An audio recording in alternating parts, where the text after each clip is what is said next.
मुंबईत मराठ्यांचं भगवं वादळ दाखल झालं। मनोज जरांगे पाटलांच्या उपोषणाला सुरुवात झाली असून या ठिकाणी हजारो मराठा बांधवांनी जरांगेंच्या आंदोलनाला पाठिंबा दिलाय। या आंदोलनामध्ये अनोखी बॅनरबाजी पाहायला मिळाली। यावेळी निषेध या बॅनरबाजीच्या माध्यमातून व्यक्त करण्यात आला। जरांगे पाटील आणि मराठा आरक्षणावर भुंकण्याच्या सोडलेल्या कुत्र्यांची फौज असं या आपल्याला बॅनरवर पाहायला मिळते। अनोख्या पद्धतीने हा बॅनर लावण्यात आलेला आहे आणि निषेध व्यक्त करण्यात आलेला आहे। तसंच प्रतिकात्मक काळे कपडे घालून एक व्यक्ती आलेली आहे आणि त्या माध्यमातून हा निषेध नोंदवला जातोय।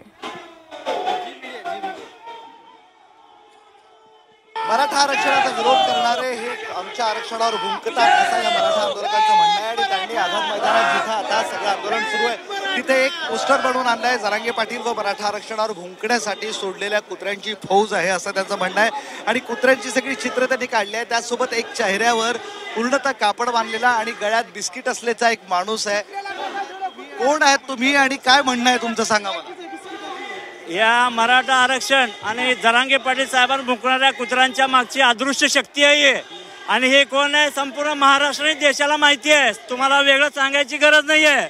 त्यामुळे ह्यांना हे जे बिस्किट टाकतात हे कुत्रे मराठा आरक्षण भुंकतात त्यासाठी हे स्पेशल कॉस्ट्यूम बनवले